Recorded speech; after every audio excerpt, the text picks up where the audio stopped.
The wine glass hit the marble floor, and Daniel Whitlock's entire world shattered with it. He stood frozen in the doorway of his father's bedroom, briefcase still gripped in his numb hand, watching the two people he trusted most in this world tangled together in sheets that cost more than most people's cars. His fiancée. His father.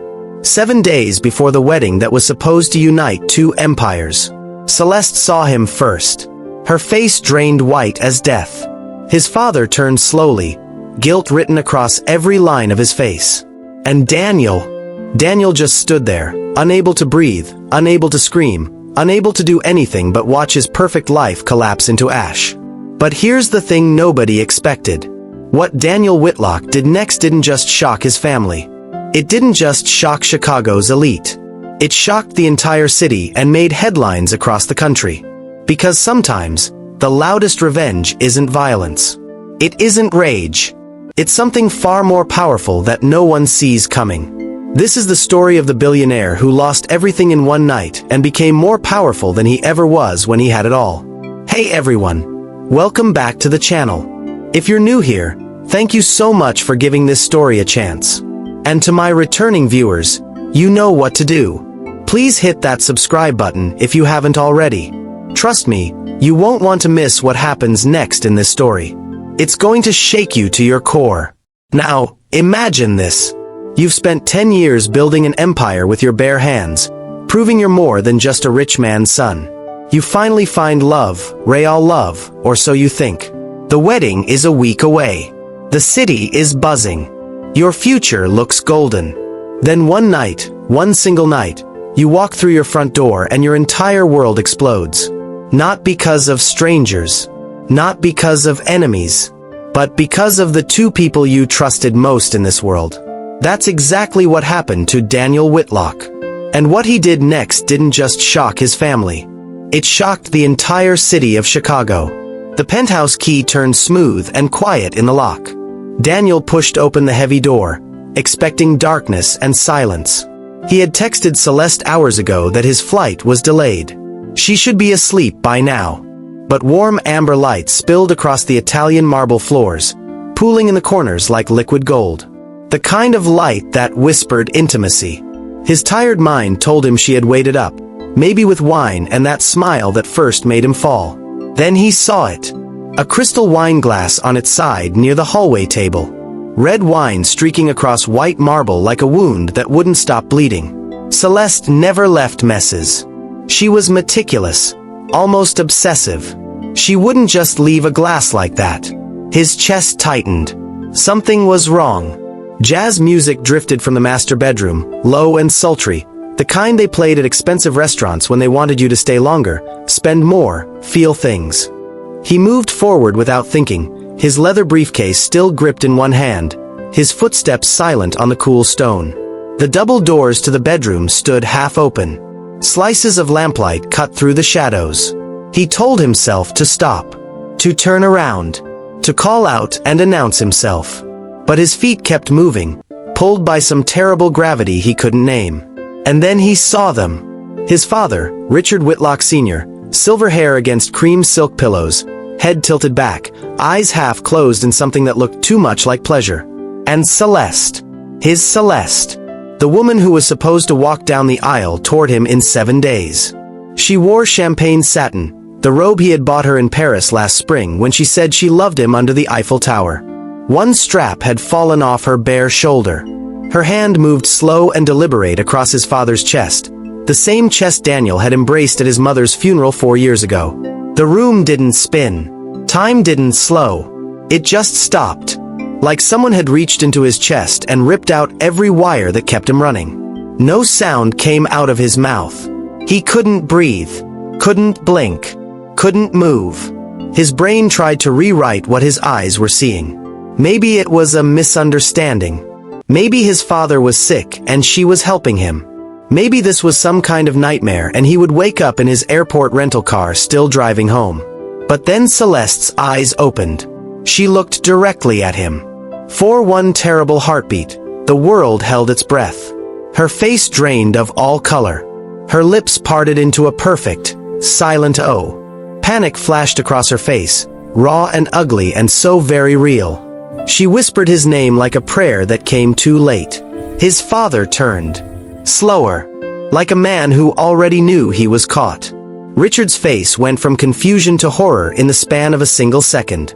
The great Richard Whitlock Sr., the man who had built a billion-dollar empire, the man who never flinched in boardrooms or negotiations, looked small, terrified, guilty. He tried to speak. His mouth opened and closed like a drowning man gasping for air. "Son." That's all he managed to say. "Son." But Daniel was already moving backward. His briefcase slipped from numb fingers and hit the marble with a dull, distant thud. Every memory shattered at once. Every time his father had shaken his hand and called Celeste perfect. Every time she had kissed Daniel goodnight and said she couldn't wait to be his wife. Every champagne toast, every smile, every lie wrapped in love. He didn't wait for explanations. Didn't wait for excuses. He turned and walked out of that room, out of that penthouse, out of the life he thought he knew. Behind him, Celeste screamed his name. His father shouted something desperate and broken. But Daniel kept walking, his heart a collapsed star in his chest, the sound of jazz still playing behind him like a sick joke. Outside, Chicago glittered under a blanket of mist, a million lights pretending the world was beautiful. But for Daniel Whitlock, the man who had everything, the city had just gone dark. If you're feeling what I'm feeling right now, please hit that like button. Drop a comment and tell me what you would do if you were Daniel. And share this with someone who loves a story that hits deep. You won't believe what Daniel does when the sun comes up. Daniel didn't remember getting to his car. One moment he was standing in that hallway, the next he was behind the wheel of the rental, engine running, hands gripping leather so tight his knuckles had gone white. The underground garage smelled like oil and concrete and everything cold.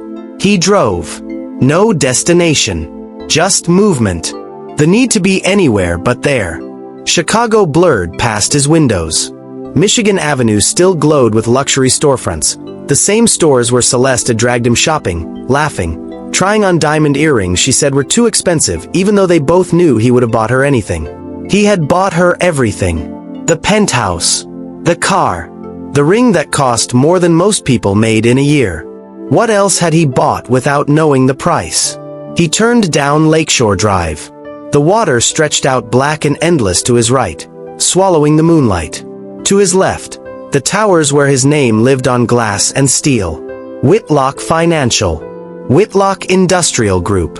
Whitlock Charitable Foundation. His father had built that empire with ruthless precision. Daniel had spent his whole life trying to prove he could build something just as great, something better. And for what? So his father could take the one thing that wasn't about business? The one pure thing Daniel thought he had found outside the boardrooms and the press conferences and the cold machinery of wealth? A memory hit him so hard he had to pull over. Thanksgiving 2 years ago. His father had pulled him aside after dinner, hand on his shoulder, voice rough with something that sounded like pride. "You need someone, son. You work too hard. You need balance. You need love." 3 months later, Richard had introduced him to Celeste at a charity gala. "She's brilliant," his father had said. "You two would be perfect together." Daniel's stomach turned. How long? How long had they been doing this? Was it before the engagement? Before he proposed on that rooftop restaurant with the whole city watching? Had she ever loved him at all, or was he just the younger, stupider path to the Whitlock fortune? He looked at his phone. 73 missed calls. 42 text messages. He didn't need to read them to know what they said. Explanations. Apologies. Justifications wrapped in panic. He turned the phone face down and pressed his forehead against the steering wheel. The sky had started to change. Not quite dawn, but that cold blue hour before the sun decides to show mercy. Daniel watched the city wake up through his windshield. Joggers appearing on the lakefront path. Lights clicking on in apartment windows. Delivery trucks rumbling past. All these people starting their normal days while his entire life sat in ashes. He had two choices. He could fall apart right here, let the betrayal crush him, become the tragic headline everyone expected. Billionaire heir destroyed by scandal. Or he could do something else. Something no one would see coming. His phone buzzed again. This time it wasn't Celeste or his father. It was Marcus, his best friend and lawyer. 3 words. "Where are you?" Daniel stared at that message for a long time. Then he turned the car toward the one place he hadn't been in years. The place where all of this started, before the money got so big it swallowed everything human. He was about to make a decision that would change everything. But first, he needed to remember who he was before he became a Whitlock. What do you think Daniel is about to do? Comment below because I promise you, you won't guess what's coming. If this story is hitting you right in the chest, smash that like button and share it with someone who needs to hear this. Sometimes the worst betrayals lead to the most powerful transformations. Daniel sat in his car as the sun began to bleed orange across Lake Michigan. His mind wouldn't stop replaying the past, wouldn't let him escape into the present even if he wanted to. He met Celeste 3 years ago at the Whitlock Foundation Gala. She had walked into the ballroom wearing emerald green, and the entire room shifted toward her like she had her own gravity. Former model turned brand ambassador, the event coordinator had whispered, "She's here representing the Rowan Luxury Cosmetics line." Daniel had approached her because his father insisted. "Go talk to her, son. Good connections. Good optics." That's how Richard spoke. Everything was strategy. Everything was leverage. But when Celeste smiled at him that first time, Daniel forgot about optics. She asked him about his software company, not his last name. She listened when he talked about building something that mattered beyond the family empire. She laughed at his jokes, the terrible ones nobody else found funny. For the first time in his life, Daniel felt like more than a Whitlock. He felt like a man someone could actually want. 6 months later, she moved into his apartment. A year after that, he proposed. His father had been thrilled. "She's perfect, Danny. She understands our world. She'll stand beside you when you take over the company. She's got grace and ambition. You chose well. Chose well. Like she was a business acquisition." Daniel gripped the steering wheel harder. How had he missed it? The way Celeste always asked about his father's health, his schedule, his plans. The way she volunteered to help Richard with foundation work when Daniel was traveling. The late-night phone calls she said were about seating arrangements and donor lists. She's just being helpful, he had told himself. She's building a relationship with your father. That's what good partners do. But there were signs. Small cracks he had painted over with hope. Like the time he came home early from Singapore and found his father leaving their apartment building at midnight. "Just dropping off documents," Richard had said. "You know how I am about business. Can't wait until morning." Or the diamond bracelet Celeste wore to their engagement party, the one she said she bought herself but looked exactly like something from his mother's old collection. The collection his father kept locked in his private study. Daniel remembered his childhood differently than most billionaire heirs. Yes, there was money, endless money. But his mother had kept things warm. She had made him pack his own lunches. She had driven him to baseball practice in a normal car, not a limousine. She had taught him that the Whitlock name was a responsibility, not a crown. When she died, something in Richard died too. The warmth vanished. The house became a museum. His father threw himself into work, into expansion, into anything that didn't require feeling. And Daniel, desperate for connection, had worked himself half to death trying to earn a fraction of the attention his father used to give freely. When he finally built his software division into a $300 million success, his father had clapped him on the shoulder and said, "Good. Now you're ready for real responsibility. Not I'm proud of you. Not you've become an incredible man." Just acknowledgement that Daniel had finally become useful. And Celeste. She had been there for all of it. Watching. Learning. Seeing exactly where the cracks were in both father and son. Daniel's phone buzzed again. This time it was a news alert. His stomach dropped as he read the headline, "Whitlock Wedding in Jeopardy." Sources say heir spotted leaving family penthouse in distress. They already knew. Somehow the vultures already smelled blood. Within hours, his private devastation would become public feast. Everyone would be watching, waiting to see if the golden boy would crumble. Waiting for tears, for rage, for the spectacular destruction of a man who had everything and lost it all in one night. But they didn't know Daniel Whitlock. Not really. They knew the name, the money, the carefully crafted image. They didn't know what his mother had whispered to him the week before she died. Power isn't what you hold, Danny. It's what you're willing to let go. He was about to show them exactly what that meant. This is just the beginning. If you think you know where this is headed, think again. Hit that like button if you're glued to this story, and drop a comment telling me if Daniel should forgive or get revenge. Make sure you share this because what's coming next will leave you speechless. By 9 in the morning, Daniel's phone had become a weapon. It buzzed so constantly it felt like it was vibrating apart in his hand.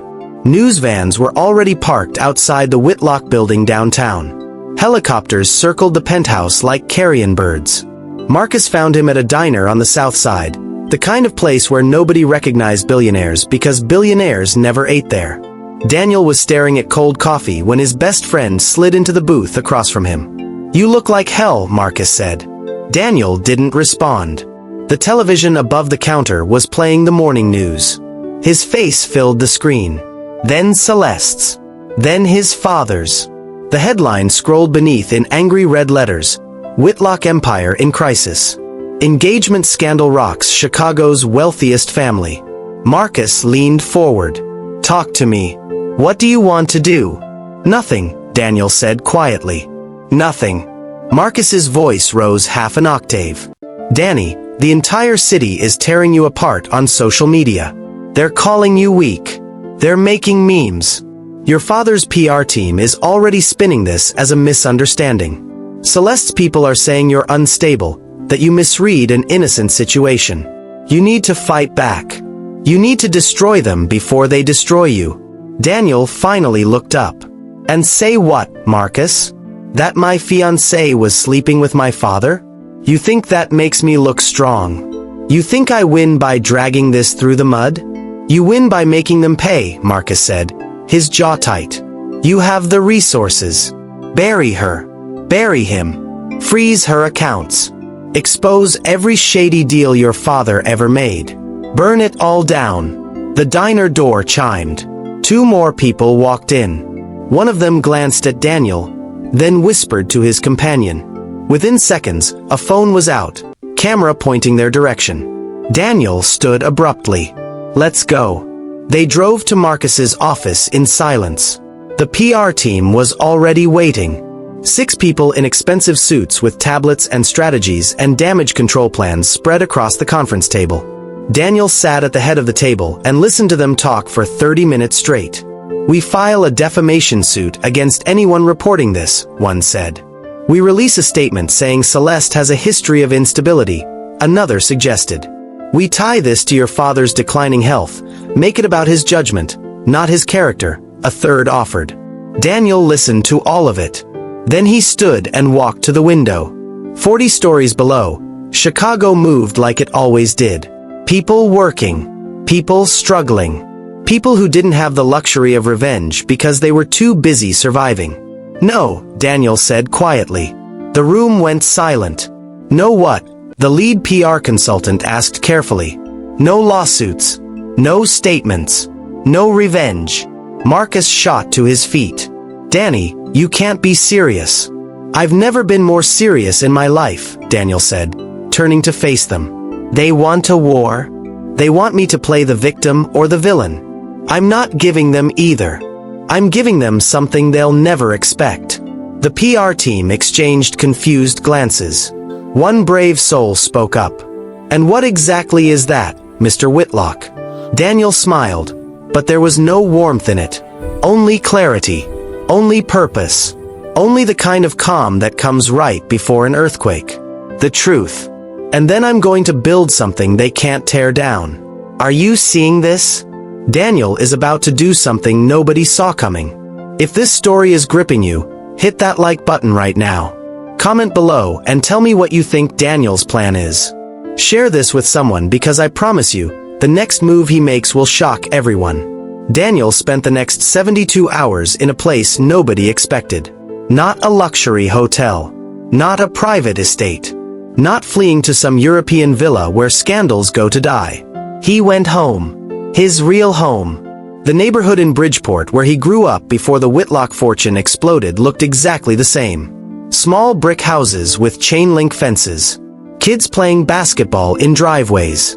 The corner store where he used to buy candy with quarters his mother gave him for good grades. He rented a room above the old barbershop, paid cash, and told the owner he just needed a few days of quiet. The old man looked at him for a long moment, recognized something in his eyes that had nothing to do with money, and handed him a key without asking questions.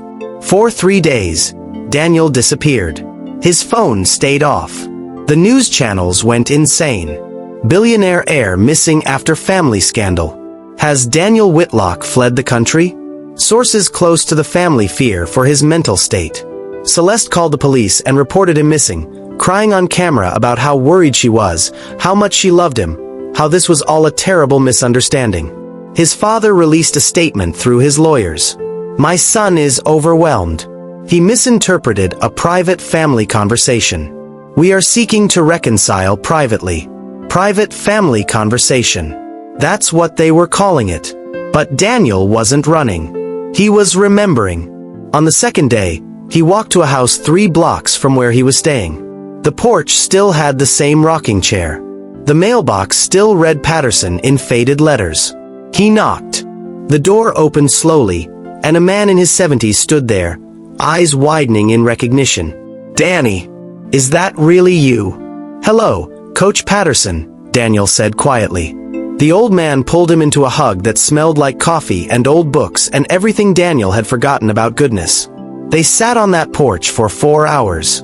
Patterson had been Daniel's youth baseball coach, back when he was just a kid trying to prove he belonged on a team of boys who didn't care about his last name. You look lost, son, Patterson said, handing him a beer as the sun started to set. I am, Daniel admitted. I thought I had everything figured out. Built the business. Found the woman. Made my father proud. And it was all a lie. Patterson was quiet for a long moment. Then he said something that changed everything. You know what I remember about you, Danny? You were the only kid on that team who would help the weaker players. The other boys wanted glory. You wanted everyone to win together. You had integrity even when you were 12 years old. Question is, do you still have it now? Daniel stared out at the street. A question he couldn't answer. Your father, Patterson continued, he came from nothing. Built everything through force and fear and leverage. That's one way to live. But your mother, she believed power should serve people, not control them. You're at a crossroads, son. You can be like him, or you can be something better. That night, Daniel sat alone in his rented room and made a list. Not of revenge. Not of legal strategies. Not of ways to destroy the people who destroyed him. He made a list of every shady deal Whitlock Holdings had ever made. Every family displaced by aggressive development. Every small business crushed by monopolistic tactics. Every corner cut, every bribe paid, every life damaged in the name of empire building. The list was long. Longer than he wanted to admit. His phone had 47 voicemails. He listened to 3. The first was Celeste, sobbing. Please come home. Please let me explain. I love you. I've always loved you. It was a mistake. Your father manipulated me. Please. Danny. The second was his father, voice steady and cold. You're embarrassing the family. Whatever you think you saw, we can handle this privately. Come home. We'll make a deal. Isn't that what you wanted? More control of the company. It's yours. Just come home. The third was from someone he didn't expect. His Aunt Claire, his mother's sister, the one his father had cut off from the family years ago because she called him a tyrant at Thanksgiving dinner. Danny, her voice was soft but firm. I know what happened. I know what kind of man your father is. I tried to warn you about Celeste months ago, but you didn't want to hear it. You've got a choice now, sweetheart. You can let this break you, or you can let it remake you. Your mother would tell you the same thing. Sometimes the best revenge is refusing to become what hurt you. Daniel sat back against the wall, eyes closed, those words sinking in like stones into deep water. The next morning, he called Marcus. Set up a press conference. Tomorrow, noon. I don't care who shows up. I need every major outlet there. Marcus sounded relieved and terrified at the same time. Okay, good. What are you going to say? Do you want me to draft something? No, Daniel said. I know exactly what I'm going to say. And Marcus, make sure my father is watching. So here's the question. What do you think Daniel is about to do? Expose them? Forgive them? Walk away? If you're hooked on this story, smash that like button and drop your predictions in the comments. Share this because what happens next is going to blow your mind. The Whitlock building conference room was packed. Every major news outlet in Chicago had sent cameras. Reporters lined the walls. Microphones crowded the podium like a steel forest. In the back, Marcus stood with his arms crossed, looking like a man watching his best friend walk toward a cliff. Daniel stepped up to the podium at exactly noon. He wore a simple black suit. No tie. No Whitlock family crest pin that his father always insisted executives wear. His face was calm, but his eyes carried something the cameras couldn't quite capture. Something that looked like freedom. The room went silent. Good afternoon, Daniel began. His voice was steady, clear. No notes in front of him. No teleprompter. Just a man and his truth. I'm sure you all know why you're here. The story has already been written 100 different ways. Billionaire son betrayed by fiancé and father. Some of you are waiting for me to cry. Some of you are waiting for me to rage. Some of you are waiting for me to announce lawsuits, or exile, or some dramatic act of revenge. He paused. Let the silence breathe. I'm not going to do any of that. Confused murmurs rippled through the crowd. What happened in my personal life is exactly that. Personal. But it did something I didn't expect. It gave me clarity. For the first time in my life, I see exactly what the Whitlock empire is built on. And I don't like what I see. A reporter in the front row leaned forward, camera flashing. My family has spent decades accumulating power and wealth, Daniel continued. We've done it through aggressive development that displaced families. Through monopolistic practices that destroyed small businesses. Through legal loopholes that prioritized profit over people. My father built an empire. I won't deny that. But empires built on the backs of the vulnerable don't deserve to stand forever. The room erupted. Cameras clicked like machine guns. Reporters shouted questions over each other. Daniel raised a hand and the chaos settled into tense silence. Effective immediately, I am surrendering my controlling shares in Whitlock Holdings to an independent ethics board. I am dismantling my stake in 4 subsidiaries that have engaged in predatory lending and exploitative labor practices. And I am liquidating $1.2 billion of my personal assets to create the Redemption Project. Someone gasped. Marcus closed his eyes like he was watching a car crash in slow motion. The Redemption Project will provide housing, legal aid, and financial support to every family that Whitlock Holdings has displaced or damaged over the past 20 years. It will fund small businesses we crushed. It will restore what we took. Daniel, a reporter shouted, "Are you saying your father is a criminal?" "I'm saying my father is a product of a system that rewards greed and punishes conscience. And I refuse to be part of that system anymore. I'm not interested in revenge. I'm interested in responsibility." Another reporter, "What about Celeste Rowan? What about your father's betrayal?" Daniel's jaw tightened for just a moment. Then he spoke with a gentleness that stunned the room. "They have to live with what they've done. That's consequence enough. I'm choosing to live with what I do next." He stepped back from the podium. The room exploded with noise. Questions flew like bullets. But Daniel walked out without answering a single one, leaving the entire city in shock. By 6 that evening, the story had gone national. Billionaire dismantles own empire in radical act of conscience. The heir who chose integrity over inheritance. Chicago's most dramatic redemption story. Social media went insane. Half the city called him a saint. The other half called him a fool. But everyone was talking, except his father.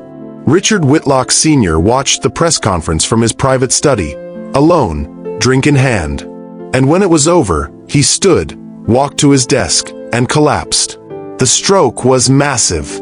By the time his assistant found him, he was barely breathing. And Celeste. She was already 3 steps ahead, calling lawyers, calling financial advisors, trying to figure out exactly how much of Richard's fortune she could claim as his grieving almost daughter-in-law. But Daniel was about to make one more move that no one saw coming. Not even her. Are you seeing this? Daniel just gave away over $1 billion to make things right. But now his father is fighting for his life, and Celeste is circling like a vulture. What do you think happens next? Smash that like button if this story has you on the edge of your seat. Comment your thoughts below and share this with someone who needs to see what real integrity looks like. Trust me, you do not want to miss what comes next. The call came at 2 in the morning. Daniel was in his temporary office, reviewing applications for the redemption project, when Marcus burst through the door without knocking. Your father is in the ICU. Massive stroke. They don't know if he'll make it through the night. Daniel sat frozen for 3 full seconds. Then he grabbed his jacket and headed for the door.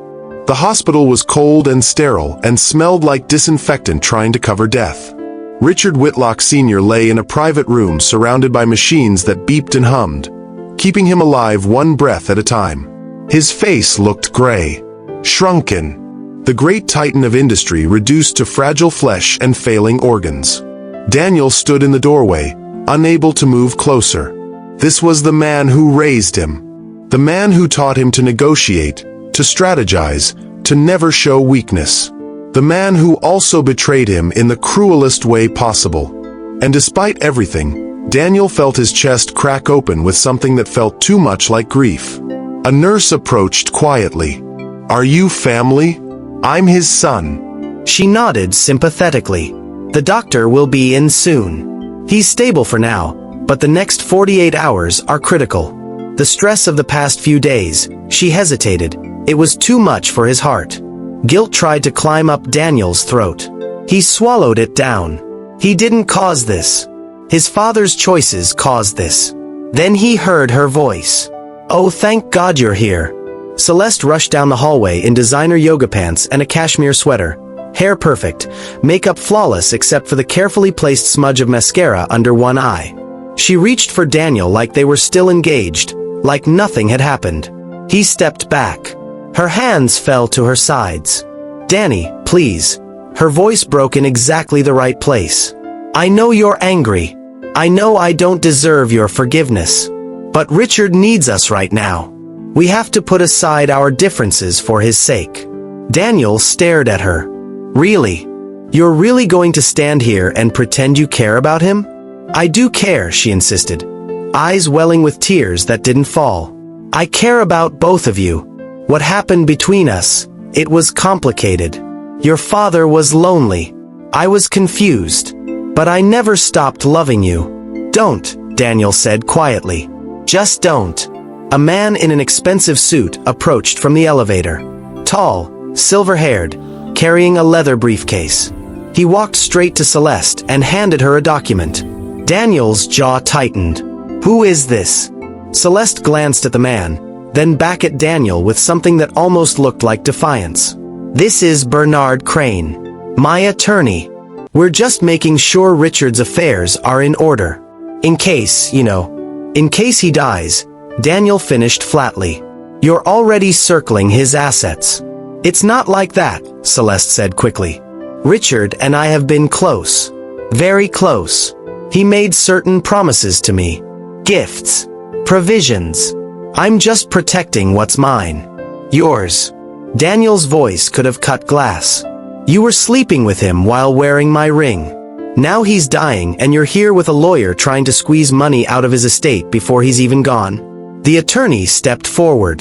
Mr. Whitlock, my client has a legitimate claim to certain properties and financial arrangements your father made of his own free will. We have documentation. Get out, Daniel said. Excuse me. Get out of this hospital before I have security remove you both. Celeste's mask slipped. Her tears vanished. Her voice went cold. You can't stop me, Danny. Your father gave me things. Put things in my name. You gave up your shares, remember? You don't have the power you used to. She was right. By surrendering his controlling stake, Daniel had effectively removed himself from the command chain of Whitlock Holdings. He couldn't freeze accounts. Couldn't block legal claims. Couldn't protect his father's assets even if he wanted to. But he could do something else. He pulled out his phone and made a call. When Marcus answered, Daniel spoke clearly. I need you to draft a statement. We're releasing it in 1 hour. Celeste Rowan acted in good faith throughout her relationship with my family. Any claims suggesting she manipulated or exploited my father are false. She has my full support during this difficult time. Marcus sputtered on the other end. What? Danny, are you insane? She's trying to rob your father while he's unconscious. I know, Daniel said calmly, eyes locked on Celeste. But if we go to war with her publicly, it exposes what my father did. It turns him into a tabloid joke. I won't let his legacy end like that. So we're going to protect her reputation to protect his. Celeste's eyes widened in shock. The attorney looked confused. Marcus was still yelling through the phone. Daniel hung up and stepped closer to Celeste, his voice low and hard. You want his money? Fine. Take it. But you'll take it quietly.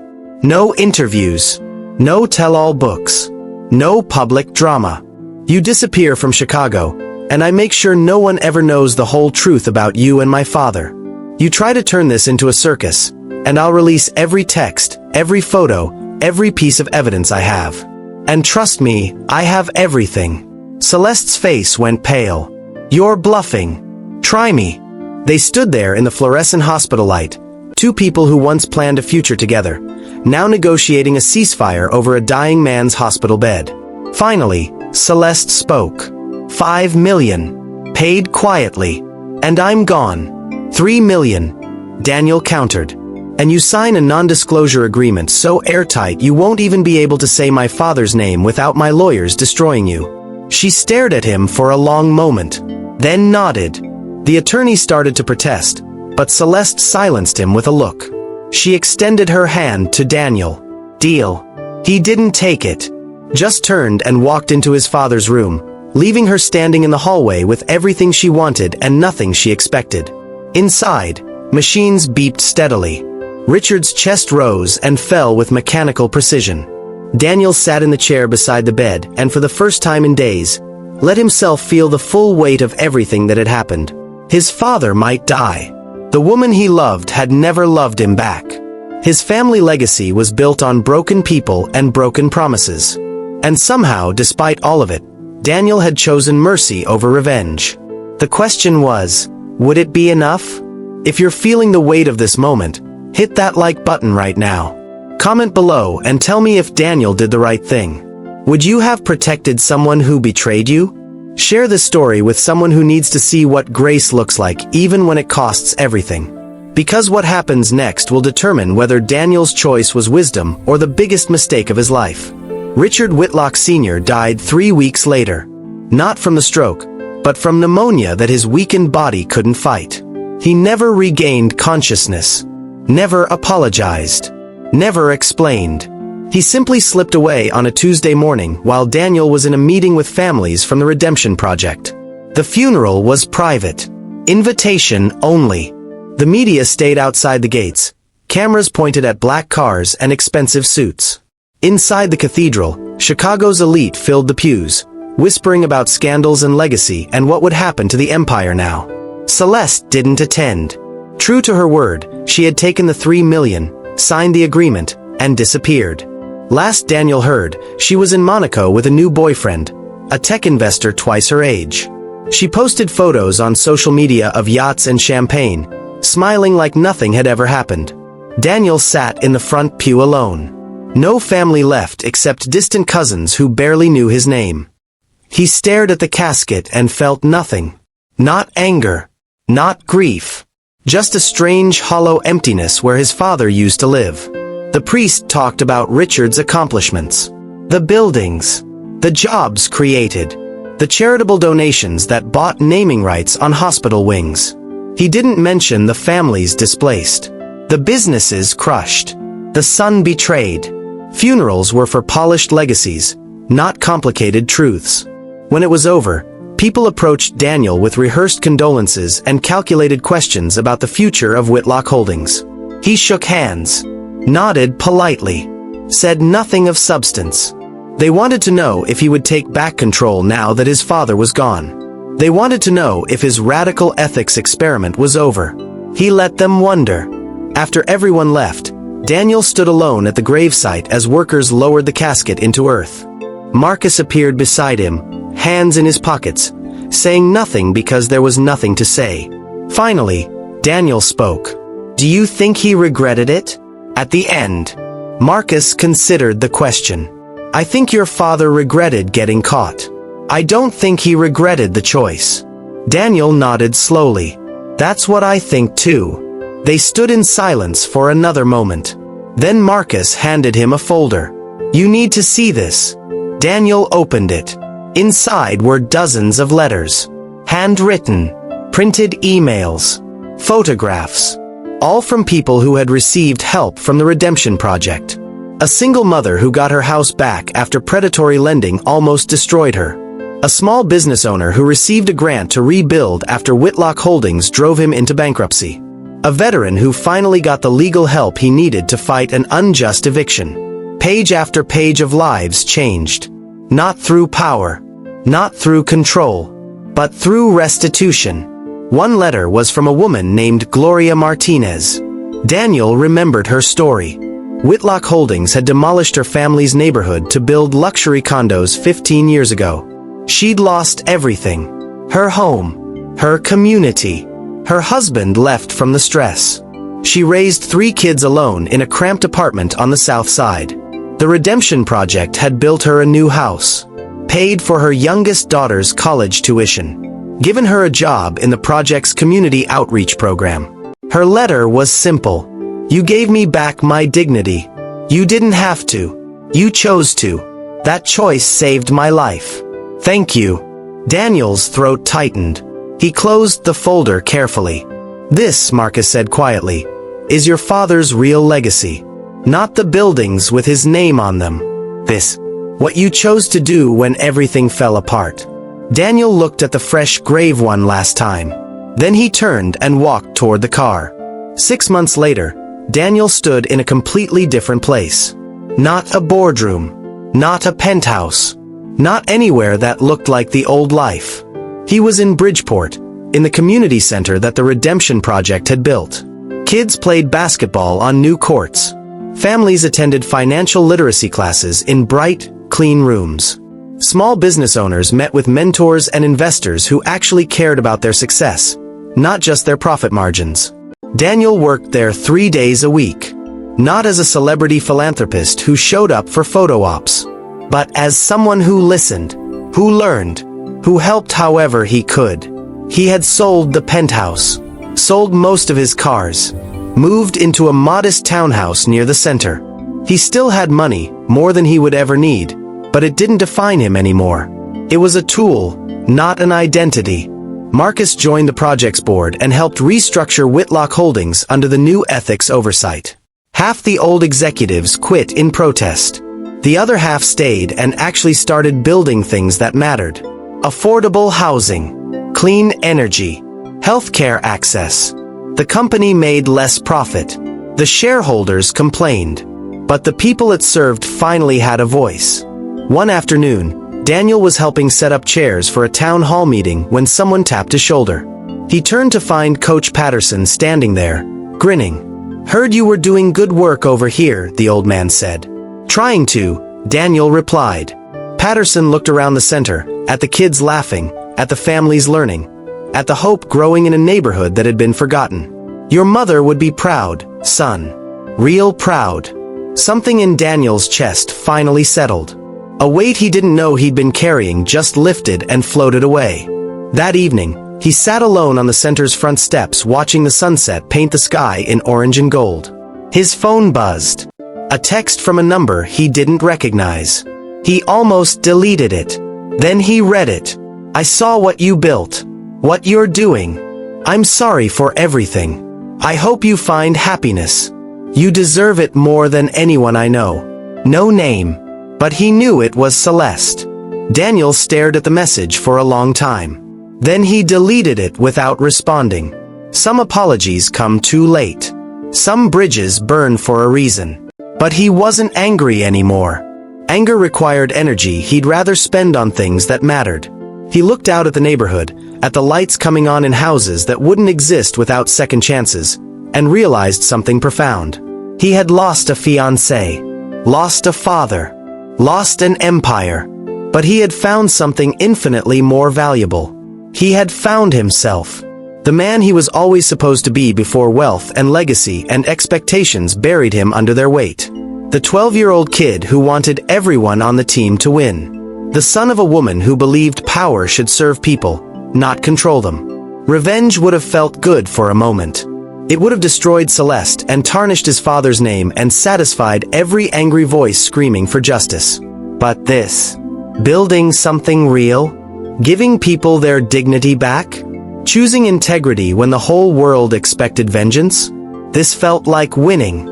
Not the loud, explosive, dramatic kind of winning that makes headlines, but the quiet, steady, unshakable kind that changes lives, including his own. Daniel Whitlock had been a billionaire who lost everything. Now he was just a man who found what actually mattered. And that made all the difference. So here's what I want you to take from Daniel's story. Betrayal will come. People you trust will hurt you in ways you never imagined. You'll have every right to burn it all down, to make them pay, to let rage be your compass. But the truest power isn't in revenge. It's in choosing who you want to be when everything falls apart. It's in turning your pain into purpose. It's in building something beautiful from the ashes of what destroyed you. Daniel shocked the city not because he fought back, but because he let go. And in letting go, he became more powerful than he ever was holding on. 5 years later, Daniel sat in a coffee shop in Bridgeport, reviewing applications for scholarships the Redemption Project was funding. The center had expanded to 3 locations across Chicago. Over 2,000 families had been helped. 37 small businesses rebuilt. Hundreds of kids given opportunities they never would have had. The bell above the door chimed. A young woman walked in, maybe 22, 23. She ordered coffee, then turned and saw him. Her eyes widened. Mr. Whitlock? Daniel looked up. I'm sorry, do we know each other? She smiled, nervous but warm. Gloria Martinez is my mom. You built us a house 5 years ago. Paid for my college. I just graduated. Full ride to law school starts in the fall. Daniel stood, genuinely moved. That's incredible. Congratulations. I wouldn't be here without you, she said, voice thick with emotion. My mom always says you gave us back our future. I just wanted to say thank you for choosing to do the right thing when you didn't have to. She shook his hand and left before he could respond. Daniel sat back down, staring at his coffee, feeling something settle deep in his chest. Peace. Real, unshakable peace. His phone buzzed. A news alert. Celeste Rowan engaged to oil tycoon in lavish Dubai ceremony. He glanced at it. Felt nothing. Deleted it. Some people never change. But some people do. And the ones who choose to change, they're the ones who actually win. Daniel closed his laptop, left a generous tip, and walked out into the Chicago sunshine, ready for whatever came next. Not as a Whitlock. Not as a billionaire. Not as someone defined by betrayal or revenge. Just as a man who knew exactly who he was. And that was more than enough. If this story moved you, If it made you think about your own life and your own choices, do me a favor. Hit that like button. Share this video with someone who needs to hear it. Drop a comment and tell me about a time you chose grace over revenge, or tell me what you learned from Daniel's journey. And please, if you haven't already, subscribe to this channel. We've got more stories like this, stories that will make you feel, make you think, and maybe even change the way you see the world. Thank you for watching. Thank you for being here. And remember, the best revenge is becoming someone you're proud of. Thank you for watching this story to the end. If you enjoyed this story, you will surely love the next one. It's as crazier and more intriguing as you can ever imagine. So do check it out. Click on the image showing on your screen right now to watch the next one.